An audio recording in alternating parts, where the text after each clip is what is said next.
कोई non biological एक scientist ने कहा है कि नाली में बर्तन ऊंधा करो, उसमें छेद करो मित्रों, और उससे गैस निकलता है और चाय का ठेला लग सकता है। और अगर यही चीज है तो आप ये 58,000 करोड़ में से वो भी कर लीजिए, ताकि हर जगह पे नाली तो निकलती ही है, उल्टा बर्तन डाला, पाइप लगाई और हो गया। सर मैं ये कहना चाहता हूं, आप उनको भी रोकना है, आपको भी रोकना है। आप take your seat, Sanjay ji. No, मैं उनको भी कर रहा हूं, आपको भी कर रहा हूं। आप बैठ जाइए, मैं I will name you. Sir मैं ये कहना चाहता था कि हमें हमारा सबसे पुराना अच्छा व्यवहार ईरान के साथ था। जब चल रहा था ये, हमें कोई जरूरत नहीं थी इजराइल पहुंच जाने की, और ये मां की भूमि, ये बाप की भूमि करने की कोई जरूरत नहीं थी। कुछ देश है जिनको दिक्कत नहीं आ रही है क्योंकि वो इस तरह से पार्ट नहीं बने। आज देश जो भुगत रहा है, विदेश नीति किसी पॉलिटिकल पार्टी की नहीं हो सकती है। पॉलिटिकल पार्टी आती है जाती है, विदेश नीति देश के लिए होती है और विदेश नीति देश के हित में होती है, बिना सोचे समझे। क्योंकि ये जवाहरलाल नेहरू जी ने किया था, क्योंकि कांग्रेस ने किया था, तो मैं दूसरे के साथ ऐसी विदेश नीति, ये नहीं चलता है सर। और इसीलिए आपको 58,000 एंड ऑड करोड़ का आज आपको इकोनॉमिक स्टेबिलाइजेशन फंड लेके यहां पर आना पड़ रहा है। मैं जरूर आपके जरिए वित्त मंत्री जी को कहना चाहूंगा कि आपकी सबसे ज्यादा चिंता गैस सप्लाई की है।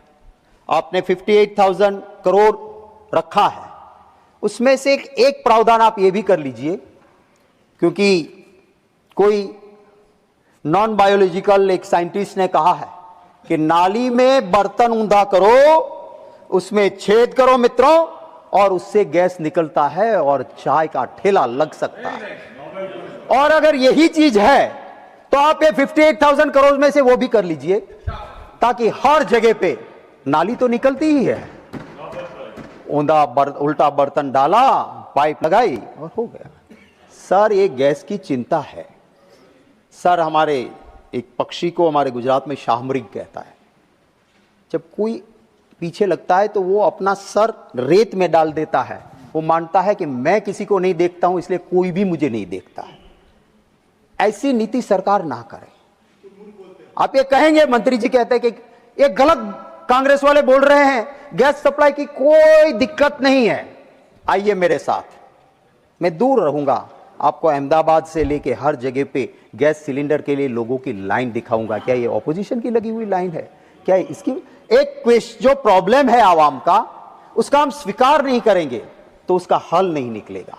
इसलिए मैं चाहता हूं कि सरकार इस बारे में गंभीरता के साथ जरूर सोचे।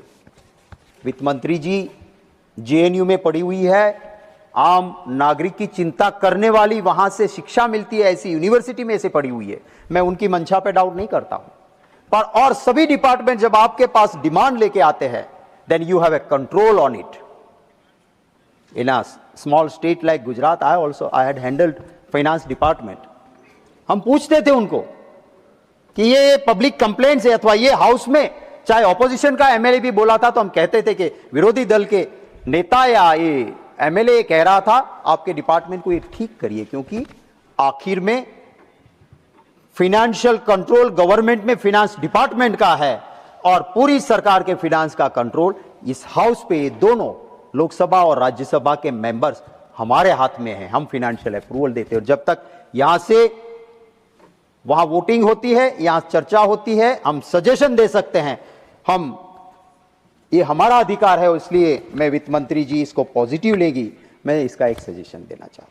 Sir, defence services revenue 41,430.48 crore ये ग्रांट एप्रोप्रिएशन में लेके आए।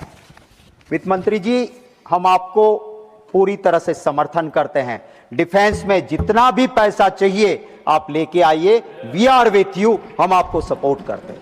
हम आज अगर चैन की नींद सो सकते हैं घर में, पूरा देश तो ये इसलिए कि सरहद पे मेरा जवान खून पसीना बहा के भी सरहदों की रक्षा करने की तैयारी रखता है, इसलिए हम सो सकते हैं।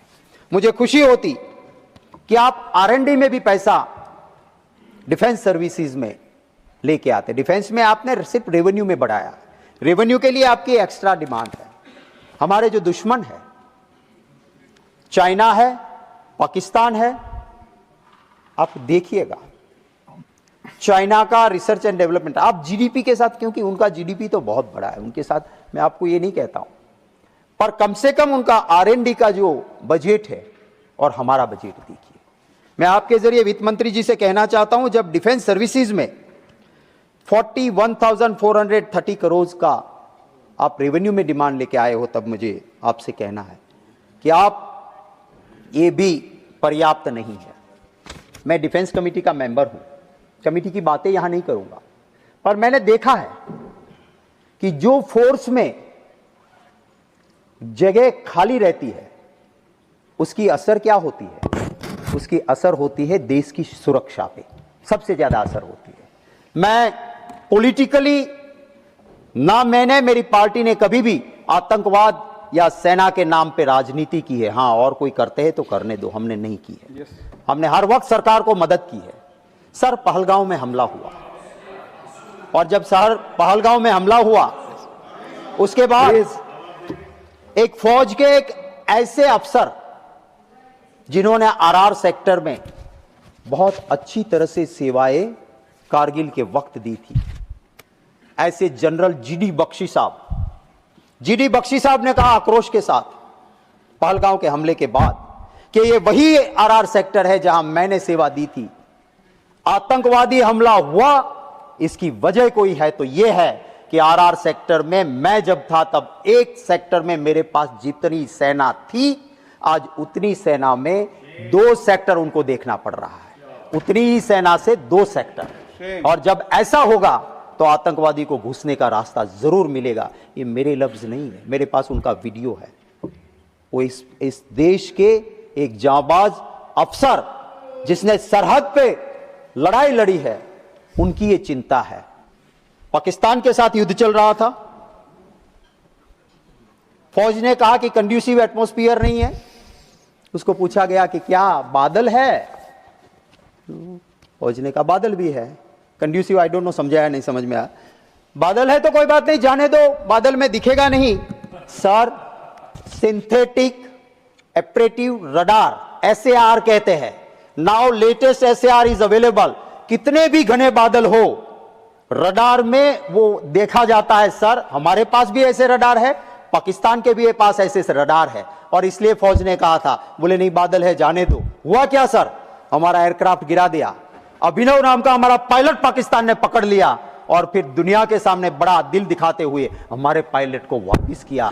ये सब क्यों हुआ? क्योंकि एक नॉन बायोलॉजिकल इंसान की ये गलतियों की वजह से सर ये हुआ।